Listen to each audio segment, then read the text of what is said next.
Hello and good evening, our beloved viewers. You're watching on Live RTD channel. Welcome to this English news edition. Here are the top stories.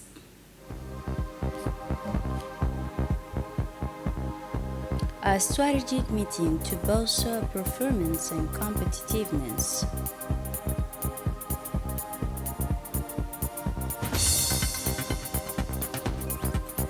The first Ramadan in Gaza since the ceasefire against a backdrop of human losses and prison.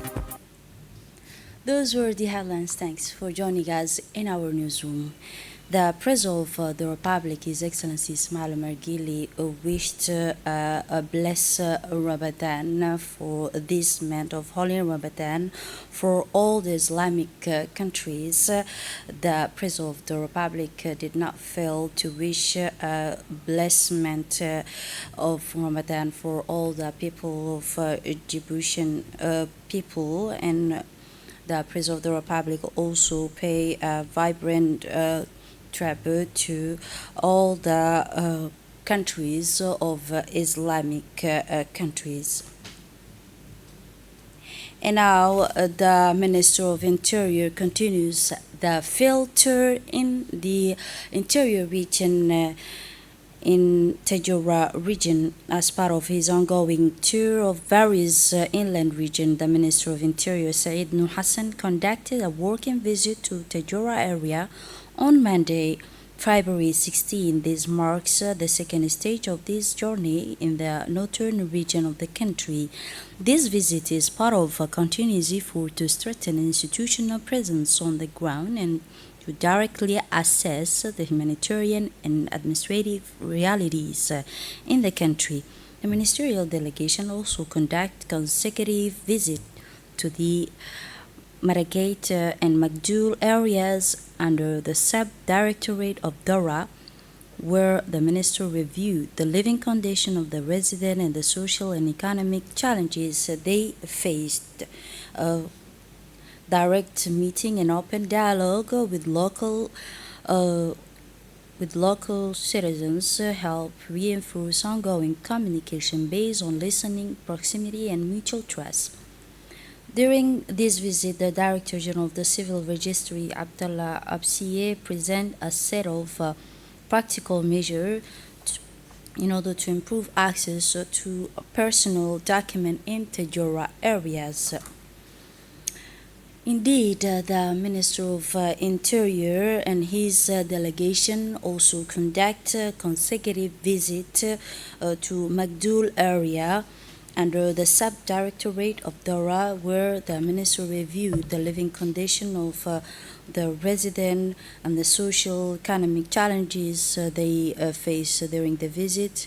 They present a set of practical measures to improve the personal document in Tejora area. These measures include enhancing registration capacity, simplifying administrative procedures, and deploying a mobile unit to cover remote areas, reflecting the state's commitment to reducing regional mm, regional access in the public service and promoting administrative inclusion and ensuring citizens' civil and social rights.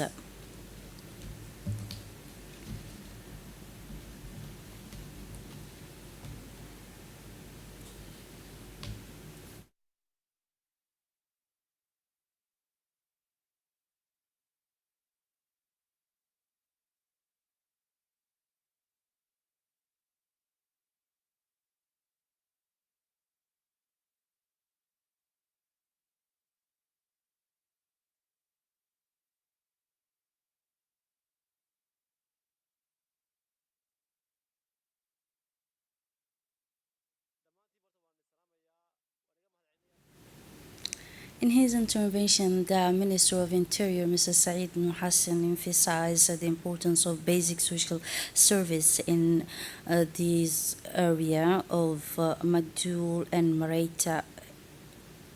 During his meeting with the resident Minister of Interior Said Nur Hassan emphasized the strategic importance of enhancing basic social service in the interior region, such as Tajura. He stated that actual access to drinking water, education, health service, and administrative infrastructure forms the foundation for balanced and sustainable development, stressing the need for effective coordination between central and regional authorities and improve resources utility to ensure the delivery of high quality and equitable public service, especially for citizens in rural and remote areas.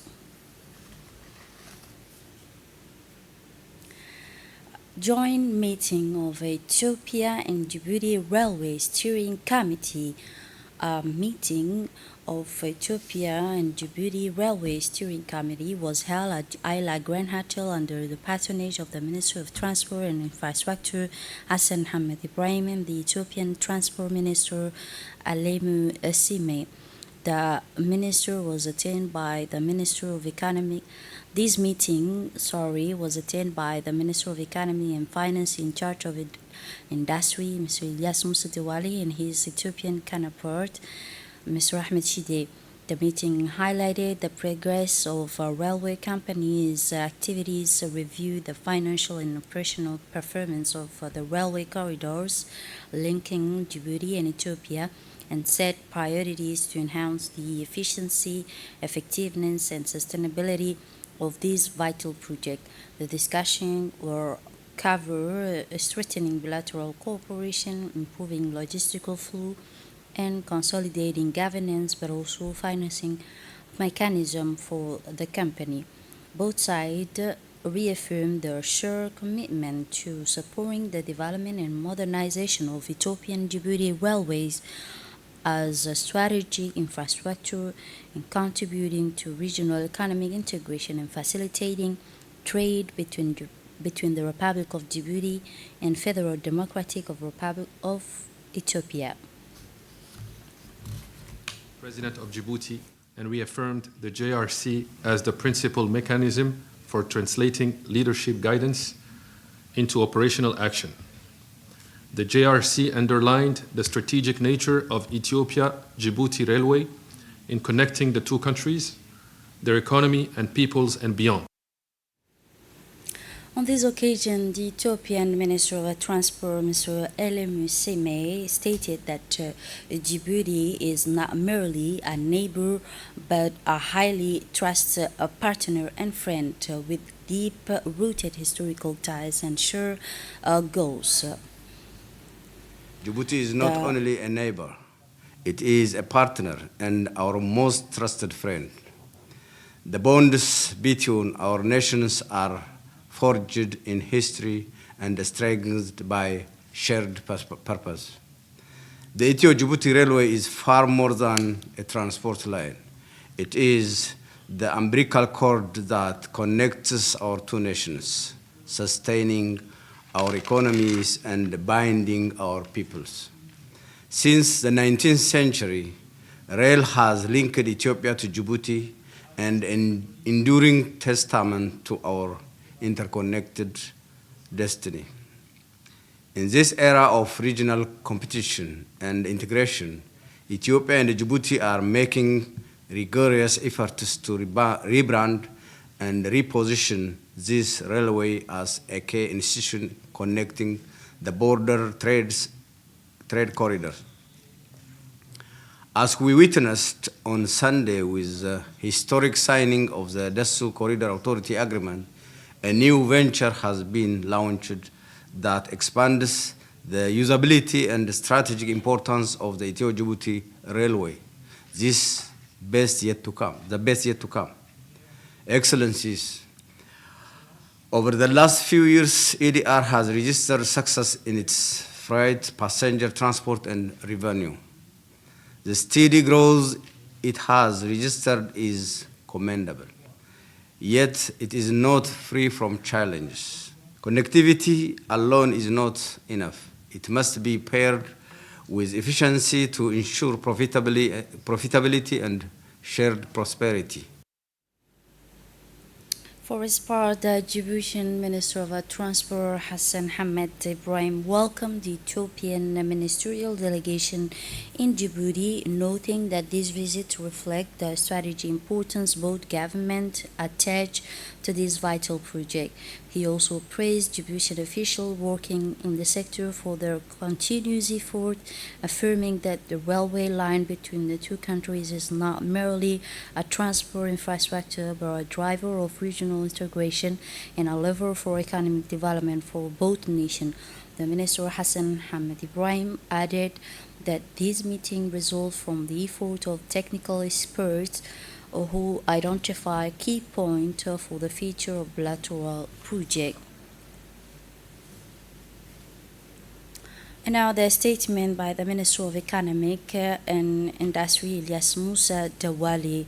He expressed his gratitude for participating in this meeting, praising the agreement reached and commending the executive team and management of Ethiopia and Djibouti Railway Company for their excellent ongoing work and positive results observed. He stated that the history of Djibouti and Ethiopia is not just a railway history but a shared cultural and ethnic history. Djibouti and Ethiopia have always stood together, reflecting the vision of two countries as leaders. The minister also added that the Republic of Djibouti has invested with Ethiopia approximately 10 billion US dollar, reflecting a strong convergence of the vision and ambitions between the two parties.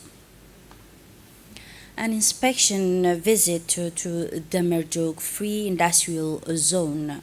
Following the meeting, Ethiopia Transport Minister Elem Sime and his accompanying delegation conducted an inspection visit to Demerjog Free Industrial Development Zone, accompanied by Djibouti's Minister of Transport and Infrastructure Hassan Hamed Ibrahim. The delegation received a warm welcome from the chairman of the Port and Free Zones Authorities, Abubakar Omar Hadi, who present the key achievement of the project and future development prospects for these strategic areas. The minister reviewed ongoing infrastructure work plan, industrial facilities, and investment opportunities in the zone, highlighting the Merjog's central role in enhancing logistical and industrial integration between Djibouti and Ethiopia. The discussion will also focus on developing transport corridors and facilitating trade and strengthening also the strategic partnership between the two countries. And now, a meeting in Kuwait on the Hassan Guled Abtidon International Airport project. The Secretary General of the Minister of Budget and National Coordinator for the Hajj Hassan Guled Abtidon International Airport project met on Tuesday, February 17 in Kuwait with the Director General of the Kuwait Fund for Arab Economic Development. The meeting was attended by the ambassador of the Republic of Djibouti and Kuwait. The discussion were focused on the status of project financed by Kuwait Fund and the Arab Fund in Djibouti, restructuring some loan as well as financing this new international airport project and the fund's contribution to this strategy project. It was emphasized that this project, a part of Djibouti Vision 2035 priority, will play a pivotal role in enhancing Djibouti's position as a regional air transport hub and improve air connectivities worldwide. A meeting with the African Development Bank in Abidjan. On Wednesday, February 18, the Secretary General of the Ministry of Budget and National Coordinator for the project, this meeting was attended by Djibouti's ambassador to Cote d'Ivoire. Discussions were focused on financing the new airport and the participation in term of the African Development Bank previously announced. The Djiboutian delegation emphasized the strategic importance of this project aligned with the Vision 2035, for which will enhance Djibouti's goal, connectivity, and consolidate its position as a regional and air transport hub. In our national workshop on agriculture strategy option, the Ministry of Agriculture organized a national workshop to evaluate ongoing intervention and prepare the new strategy option program for the state in cooperation with the International Fund for Agricultural Development. The workshop was attended by the Secretary General of the Ministry of Agriculture, representative of Food and Agriculture Organization, the Director of IFAD, sectoral minister, government institution, and technical, but also financial partners and civil society organization, but also the rural development actors. The workshop aimed to draw a lesson from 2019 and 2025 strategy option program to develop new strategy direction aligned with the national priorities and sustainable development goals. The new programs seek to enhance a rural community's ability to face climate change challenges sustainably while improving living conditions for the rural household. In this context,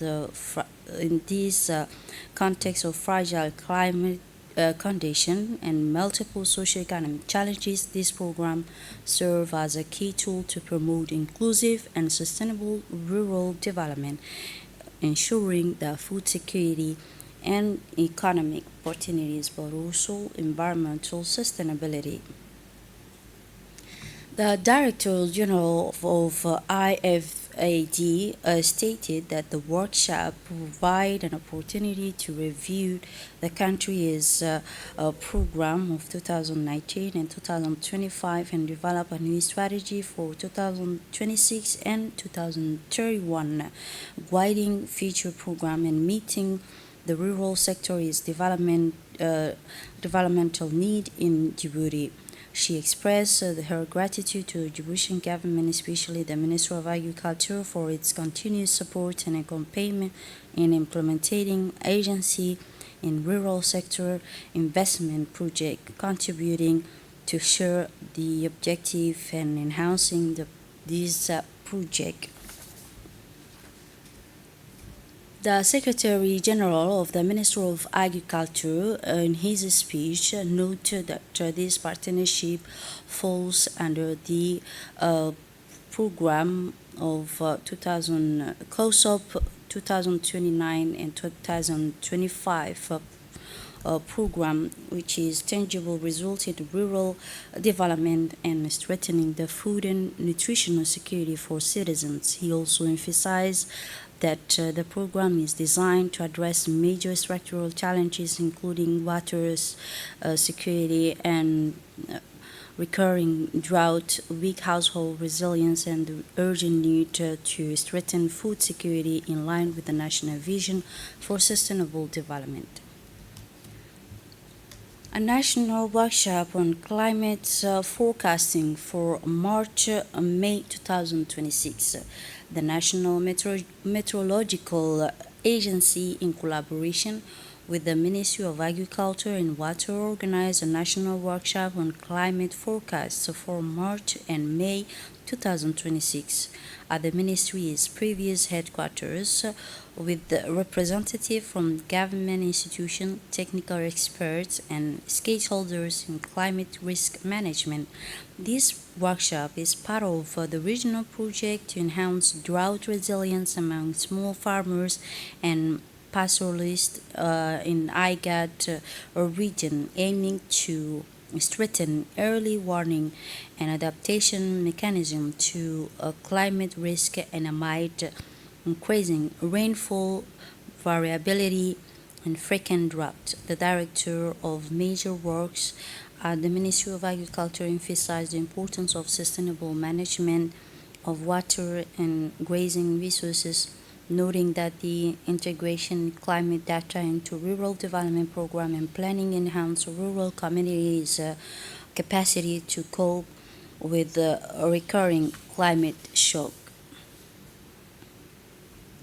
In his opening remarks, the director of National Meteorological Agency emphasized the strategy role of climate service in national planning, noting that producing an accurate and adaptive information is a key lever for supporting climate sensitive sector, particularly agriculture and livestock. He also added that the integrating climate data with national policies and development plan enhance adaptive capacity, enabling decision maker to develop effective strategy for managing natural development in both rural and urban areas. And our magazine on blessment of Ramadan arrive every year as a generous guest in the heart of Muslims who prepare to welcome it with anticipation.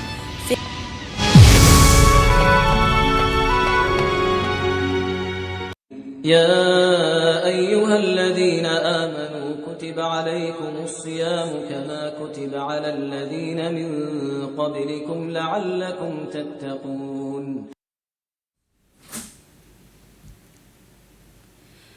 We follow this report on the importance of virtues of Ramadan. Ramadan is not simply a month of the calendar. It is a major spiritual milestone, a moment when the soul reconnects with its source of purity, the heart regains its clarity and consciousness awaken for forgetting truth. Believers devote themselves to fasting, night prayers, recitation of Quran, act of charity, and strengthening family ties. Fasting, the fourth pillars of Islam, goes beyond mere abstinence from food and drink. It represents a complete training of soul in patience and self-control, as well as a moral school that discipline behavior and instill value of rigor and self-accountability, as highlighted by Sheikh Awale Tahir Jama, head of Da'wah and Guidance Department at the Ministry of Muslim Affairs. Ramadan is not only abstinence from food and drink, but an abstinence from everything that disturbs the purity of the heart and alter behavior. It is a month of self-examination, a month of reconciliation with God and with others, where the doors of resentment close and the windows of mercy open. Ramadan also embodies the noblest form of social solidarity. The values of giving became a daily living behavior, charity table, distribution of zakat and sadaqah, sponsorship of the needy, rich and poor gather around the same table of faith, thus strengthening social cohesion and the sense of community. Religious rituals such as Taraweeh prayer give this month a solemn dimension. Mosque full up voice unit in the recitation of Quran and heard draw closer in devotion. The impact of Ramadan goes beyond the individual to touch the entire family, where iftar, a table, became a space of human warmth and communication after long days of fasting and daily activities. Sheikh Awale Tahir Jama also add, one of the greatest objectives of Ramadan is to rebuild the human being from within.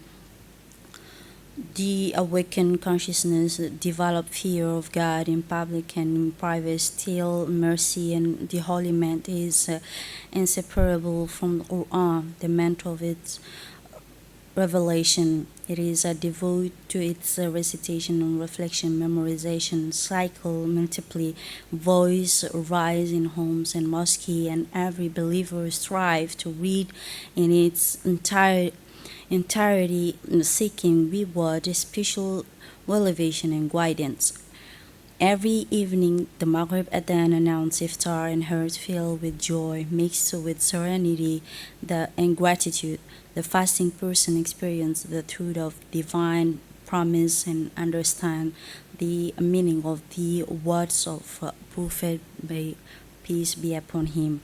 Finally, it should be noted that Ramadan is not a fleeting period. It is an annual opportunity to receive one's priority, correct one's path, and strengthen pity, awareness, and mercy.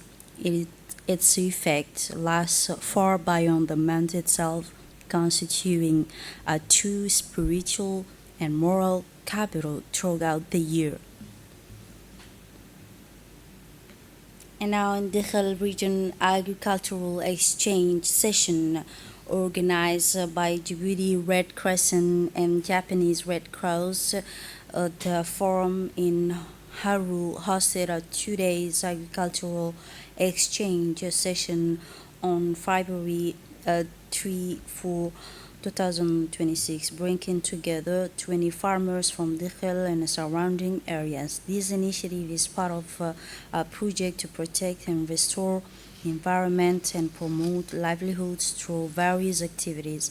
It aims to encourage knowledge and practice exchange among farmers. During 2 days filled with discussion and practical demonstration, Mr. Jam Agedi shared his expertise with trainees covering topics including agriculture and livestock opportunities, climate adapt crop diversity, and use of organic fertilizer, but also agricultural project marketing strategies. This initiative emphasized the importance of farmer cooperation to address food security challenges and preserve natural resources and improve small farmers' income. Voice in his speech, the Vice President Ibrahim Guro stated, "We value this initiative which enhance local expertise and strengthen solidarity among farmers, enhancing knowledge and good practices, which is essential for development of agriculture, adapt to our local climate," he said. And now moving on to the international scene in Gaza, Ramadan Palestinian and Gaza Strip welcomed the first day of Ramadan since the ceasefire came into effect in October under extremely difficult humanitarian conditions. Despite the declared truce, security conditions remain fragile. According to local and humanitarian sources, over 600 Palestinians have been killed in Israel attacks since the ceasefire began, raising fears of a large-scale resumptions of fighting and undermining hope for sustainable calm. Meanwhile, living conditions in Gaza Strip remain extremely difficult, with humanitarian organizations reporting continuous shortage of essential items. This is it for this edition. Thanks for watching. Have a wonderful evening.